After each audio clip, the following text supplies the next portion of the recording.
telah menetapkan 2 orang sebagai tersangka. Yang pertama saudara YJQ selaku ex-Menteri Agama. Penetapan mantan Menteri Agama Yakut Khalil Qomas dan mantan staf khususnya Isfah Abidal Aziz alias Gus Alex sebagai tersangka kasus dugaan korupsi kuota haji tak hanya berdampak pada kerugian negara, tapi juga gagal berangkatnya puluhan ribu jemaah yang sudah mengantri. PLT Deputi Penindakan dan Eksekusi KPK Asep Guntur mengatakan, Ex-Menak tidak mengatur pembagian kuota haji tambahan sesuai undang-undang. Dalam penyelidikannya, KPK juga menemukan adanya aliran uang kembali. Dalam Undang-Undang Nomor 8 Tahun 2019 tentang penyelenggaraan ibadah haji dan umroh, pada pasal 22 ayat 2 disebutkan pembagian kuota haji yaitu 8% untuk jemaah haji khusus dan 92% untuk jemaah haji reguler. Namun dalam pelaksanaannya, KPK menduga ada penyelewengan keputusan pembagian kuota haji tambahan, yaitu 50% untuk jemaah haji khusus dan 50% untuk jemaah haji reguler. KPK pun menyebut dampak penyalahgunaan kuota haji ini diduga ada 8.400 jemaah haji reguler yang sudah mengantri selama belasan tahun gagal berangkat. Oleh Menteri Agama pada saat itu, saudara YJK ini kemudian dibagilah menjadi 50%, 50%. 10.000. Itu tentu tidak sesuai dengan undang-undang yang ada. Kami dalam penyidikan ini ya menemukan adanya aliran uang kembali gitu, kickback dan lain-lain. Sementara itu, kuasa hukum Yakut pun menilai ada sejumlah kejanggalan dalam penetapan tersangka kliennya. Salah satunya adalah kebijakan pembagian kuota haji tambahan tersebut dinilai sudah sesuai prosedur bersama Kerajaan Arab Saudi. Atas kasus ini, Yakut Khalil Qomas mempertimbangkan menempuh langkah pra-peradilan. Disampaikan bahwa kebijakan itu melanggar hukum, padahal jelas ada pasal-pasal, ada pasal 9 dalam Undang-Undang Haji yang memberikan kewenangan atribusi kepada Menteri Agama untuk menetapkan kuota tambahan. Kemudian ada fakta-fakta yang juga tidak muncul bahwa sudah ada loh MOU dengan Saudi dan Indonesia terkait dengan kuota itu dicantumkan di dalam MOU itu. 50-50 itu ada di situ. Apakah akan pra-peradilan? Ya, tentu wacana itu sedang kami lakukan ya pendalaman kira-kira langkah hukum apa yang dilakukan. Sebelumnya, juru bicara KPK Budi Prasetyo sebut telah memeriksa 400 lebih biro perjalanan haji. Dari pemeriksaan hingga saat ini sudah ada 100 miliar rupiah dana yang dikembalikan ke KPK terkait dugaan korupsi kuota haji. Jika sudah ada jadwal pemeriksaannya. Adapun hari kemarin dan hari ini juga sudah dilakukan pemeriksaan ya pada hari kemarin yang berkaitan dengan dugaan aliran uang ya. Termasuk juga pemeriksaan hari ini itu juga terkait dengan dugaan aliran uang ya, di mana pada pemeriksaan kemarin juga didalami bagaimana inisiatif pembagian kuota tambahan ini dari pihak PIHK atau Biro Travel. Usai KPK menetapkan ex-Menteri Agama Yakut Khalil Qomas sebagai tersangka, KPK kini menelisik dugaan aliran dana termasuk pihak swasta yang diduga terlibat dugaan kasus korupsi kuota haji. Patut dinanti, apakah dalam pemeriksaan perdana sebagai tersangka, mantan Menteri Agama era Jokowi ini akan mengenakan rompi oranye dan ditahan KPK? Tim Liputan Kompas TV. Saudara, penetapan mantan Menteri Agama Yakut Khalil Qomas dan juga staf khususnya sebagai tersangka kasus dugaan korupsi kuota haji tidak hanya berdampak pada kerugian negara, tapi juga berdampak pada gagalnya berangkat ribuan jemaah yang sudah mengantre lama, saudara.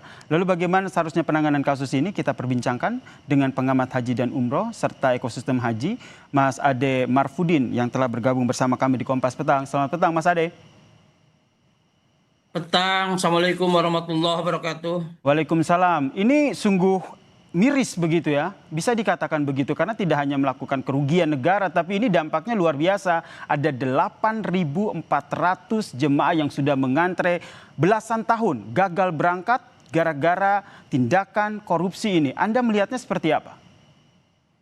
Ya, tentunya ini kan sebuah perjalanan panjang ya. KPK menetapkan tersangka sudah cukup 1 tahun, 2024 diawali dengan pansus, baru 9 Januari 2026 ada penetapan tersangka. Ini tentunya jalan panjang ini kita yakin dan percaya KPK akan melakukan sebuah apa langkah-langkah yang terkait dengan dugaan korupsi dan juga adalah proses hukum akan berjalan. Mudah-mudahan ini bagian dari langkah-langkah strategis untuk melihat ini kan juga harus ada penetapan yang tetap apakah benar ini terjadi sebuah korupsi kuota atau sebaliknya misalnya tidak terjadi. Ini kan proses hukum yang akan berjalan. Kita tunggu seperti apa proses KPK akan melakukan proses selanjutnya karena saya berkeyakinan bukan hanya Menteri Agama saja secara sistemik, tapi kan juga akan melibatkan pihak-pihak terkait lainnya. Dan ini yang Karena tengah ini dilakukan oleh KPK ya, menelusuri ya, bagaimana aliran uang dan siapa-siapa saja yang terlibat dalam korupsi ini. Mas Ade sendiri melihatnya seperti apa? Kalau kita lihat secara sederhana begitu, tambahan kuota haji yang diberikan itu kan tujuannya adalah untuk mempersingkat masa tunggu begitu kan. Nah, dengan kasus ini, dengan adanya kasus ini pertanggungjawabannya bagaimana? ya ini kan kalau dilihat dari ketentuan landasan hukumnya Undang-Undang Nomor 8 2019 adalah hak haji reguler itu kan 92% dari tambahan 20.000. Sedangkan yang PHK itu kan hanya 8%. Nah, artinya ternyata dalam pelaksanaannya itu kan 50%, 5% dibagi dua. Sehingga dalam hitungan matematik kita ada 8.400 yang digunakan bukan oleh jamaah haji reguler tapi jamaah haji khusus.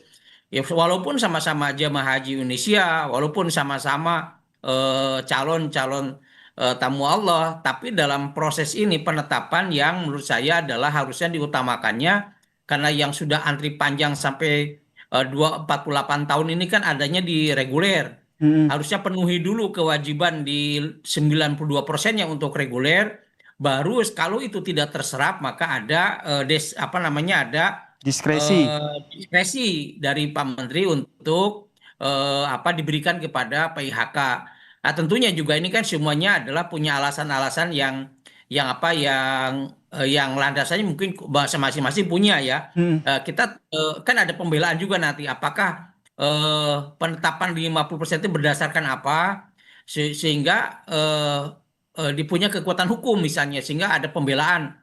Ini saya pikir kita perlu dinanti ya karena ini kan biarkan aja berjalan proses hukum ini berjalan sehingga ketetapan ini juga menjadi bagian yang jernih nantinya siapa sungguhnya yang Betul. salah, Termaksud apakah benar kuota ini dikorupsi atau tidak kita menanti hanya dampak dari proses pembagian dalam tanda kutip yang kurang proporsional yang tidak transparan ini berakibat kepada 8.400 orang seharusnya milik reguler yang sudah berangkat 2024 ternyata akhirnya mereka gagal berangkat begitu ya Mas Ade. Ya. Tentu saja saya tentunya membayangkan bagaimana 8.400 itu termasuk saya atau orang tua atau siapapun begitu yang kita kenal ternyata mereka gagal berangkat. Tentu sangat kecewa begitu. Nah, terakhir menurut Anda apa yang harus dilakukan KPK untuk menelusuri betul-betul agar kasus ini terungkap secara jelas?